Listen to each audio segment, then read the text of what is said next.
Assalamualaikum warahmatullahi wabarakatuh. Selamat pagi. Perkenalkan, nama Ibu Diana Mulyanti. Pada pertemuan pembelajaran kali ini dan beberapa minggu ke depan akan dibantu oleh Ibu.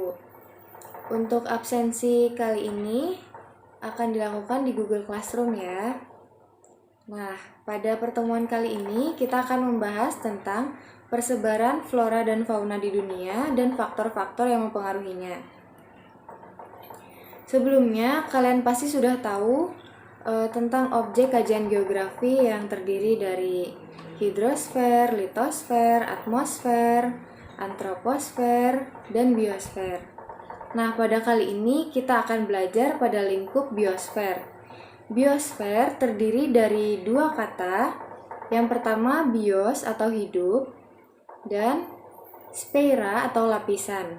Jadi, biosfer merupakan suatu sistem ekologis global yang menyatukan semua makhluk hidup, termasuk hubungan antara mereka seperti interaksi dengan unsur litosfer, hidrosfer, maupun atmosfer bumi. Selanjutnya, biosfer ini merupakan tempat tinggal bagi berbagai macam flora dan fauna yang ada di dunia. Persebaran flora dan fauna yang ada di dunia ini tidak merata. Hal itu disebabkan karena dipengaruhi oleh berbagai faktor. Nah, faktor persebaran flora dan fauna ini ada 4. Yang pertama yaitu faktor klimatik atau iklim. Yang kedua ada faktor edafik atau kondisi tanah. Yang ketiga ada faktor fisiografi. Dan yang keempat ada faktor biotik. Nah, kita bahas faktor klimatik atau kondisi iklim dulu ya. Kondisi iklim merupakan faktor dominan yang mempengaruhi pola persebaran flora dan fauna. Hal tersebut karena jenis flora dan fauna tertentu hanya dapat hidup pada kondisi iklim tertentu. Faktor iklim yang berpengaruh terhadap persebaran makhluk hidup di permukaan bumi antara lain yaitu ada suhu. Kondisi suhu udara sangat berpengaruh terhadap kehidupan flora dan fauna karena setiap makhluk hidup memiliki syarat suhu lingkungan yang ideal. Seperti contohnya penguin yang hanya dapat hidup pada daerah kutub, berbeda dengan unta yang dapat hidup pada daerah panas dan gersang dengan sedikit air. Kemudian ada kelembapan udara. Kelembapan udara merupakan banyaknya uap air yang terkandung pada massa udara. Tingkat kelembapan udara juga berpengaruh terhadap persebaran flora dan fauna yang ada di muka bumi, karena beberapa jenis tumbuhan dan hewan tersebut hanya mampu beradaptasi pada lingkungan yang sesuai. Contohnya seperti kaktus yang sangat tahan pada kelembapan udara atau lingkungan yang kering dan panas. Faktor iklim yang berpengaruh terhadap persebaran makhluk hidup di permukaan bumi yang selanjutnya yaitu angin. Angin berperan sebagai alat transportasi dalam persebaran flora dan fauna, yaitu dapat memindahkan benih dan membantu proses penyerbukan pada beberapa jenis tanaman. Nah, selanjutnya ada tingkat curah hujan.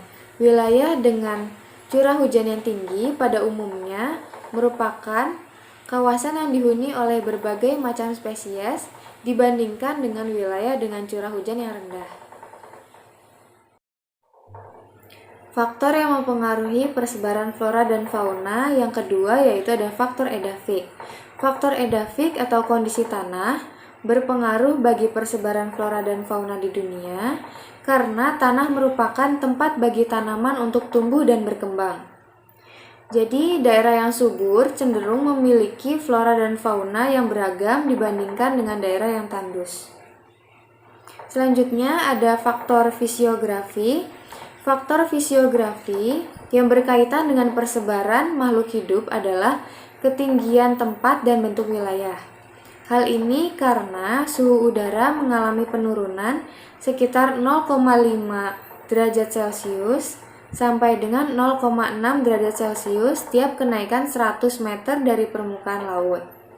Penurunan suhu tersebut berpengaruh terhadap pola persebaran jenis tumbuhan dan hewan karena setiap makhluk hidup memiliki batasan daya adaptasi terhadap suhu lingkungan di sekitarnya. Nah, faktor yang mempengaruhi persebaran flora dan fauna yang terakhir yaitu ada faktor biotik. Jadi, keberadaan flora dan fauna di suatu wilayah tidak terlepas dari peran makhluk hidup atau biotik, baik itu manusia, hewan, maupun tumbuhan itu sendiri. Semua komponen tersebut memiliki peran seperti manusia dengan pengetahuan dan teknologinya untuk mengembangbiakan flora dan fauna di luar habitat aslinya. Kemudian ada hewan yang dapat berperan dalam menyebarkan benih dan membantu penyerbukan beberapa jenis tanaman. Setelah mengetahui faktor-faktor yang mempengaruhi persebaran flora dan fauna, selanjutnya kita belajar tentang persebaran flora dan fauna berdasarkan ekosistem atau yang lebih dikenal dengan bioma. Nah, bioma di dunia itu ada 7. Yang pertama, ada hutan hujan tropis. Bioma hutan hujan tropis merupakan bioma paling kompleks karena jumlah dan vegetasinya sangat bervariasi. Keadaan ini disebabkan oleh iklim mikro yang sangat sesuai bagi kehidupan berbagai jenis tumbuhan. Nah, hutan hujan tropis dicirikan dengan musim hujan yang panjang serta suhu udara dan kelembapan udara yang tinggi. Jenis vegetasi yang ada pada hutan hujan tropis sangat banyak. Vegetasi yang khas dari bioma ini yaitu tumbuhan epifit atau tumbuhan yang menempel pada batang pohon tetapi tidak merugikan seperti anggrek, dan tumbuhan liana atau tumbuhan merambat seperti rotan. Kemudian spesies utama fauna yang dapat ditemukan pada hutan hujan tropis yaitu ada mamalia, reptil, amfibi, dan berbagai jenis burung. Selain itu, di hutan hujan tropis juga menjadi tempat tinggal berbagai jenis serangga. Kemudian, persebaran hutan hujan tropis antara lain ada di Indonesia, Malaysia, Filipina, Brazil, Karibia, Kolombia, India, Sri Lanka, Afrika Timur, Afrika Barat, dan Madagaskar. Selanjutnya ada bioma hutan gugur. Hutan gugur terletak di daerah beriklim kontinental dengan curah hujan yang cukup seperti daerah Amerika Utara, Eropa Tengah, Barat Daya Rusia, Jepang, Cina bagian timur, Selandia Baru, dan Australia. Sebagian besar vegetasi pada hutan gugur dapat menggugurkan daunnya pada akhir musim panas.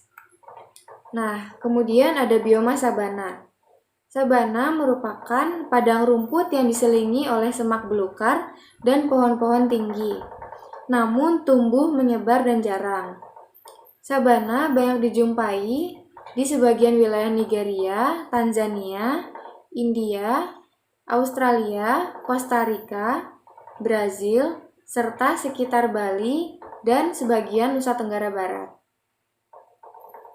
Kemudian ada bioma stepa. Stepa atau padang rumput terdapat di daerah tropis hingga ke daerah subtropis.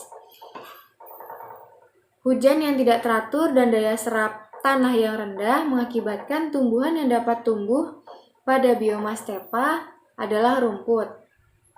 Stepa dapat ditemui di daerah Afrika, Amerika Selatan, Amerika Serikat bagian barat, Argentina, dan Australia. Kemudian ada bioma gurun.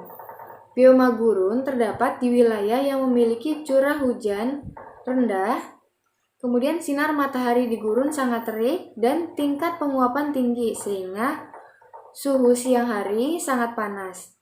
Tumbuhan yang dapat hidup di gurun adalah tumbuhan yang dapat beradaptasi terhadap keterbatasan air dan penguapan yang cepat, seperti kaktus.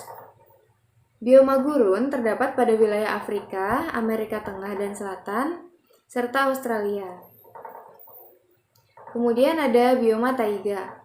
Bioma taiga adalah hutan yang didominasi oleh spesies tumbuhan yang daunnya berbentuk seperti jarum atau pohon konifer yang dapat hidup pada suhu yang dingin dan ekstrim.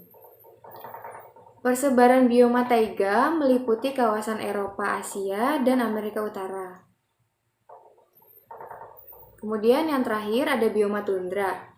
Bioma tundra tidak terdapat pepohonan. Tumbuhan yang ada yaitu berbentuk semak dan terdapat banyak lumut.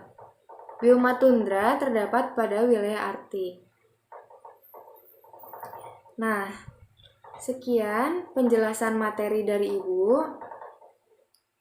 Untuk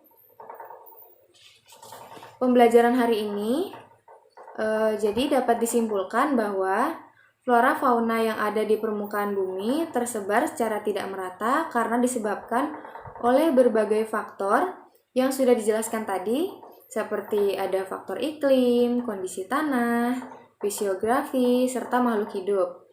Kemudian persebaran flora dan fauna tersebut juga dapat ditentukan berdasarkan ekosistem yang terbagi menjadi 7, yaitu bioma hutan hujan tropis, bioma hutan gugur, sabana, stepa, gurun, taiga, dan tundra. Kemudian untuk pertemuan selanjutnya ada tugas, yaitu jelaskan klasifikasi jenis tumbuhan berdasarkan ketinggian menurut Jung-hoon. Waktu pengumpulan tugasnya yaitu tanggal 29 September 2021 pukul 23.59 atau jam 12 malam. Tugasnya dikumpulkan di Google Classroom. Sekian pembelajaran yang dapat Ibu sampaikan. Apabila ada kesalahan, Ibu mohon maaf. Wassalamualaikum warahmatullahi wabarakatuh.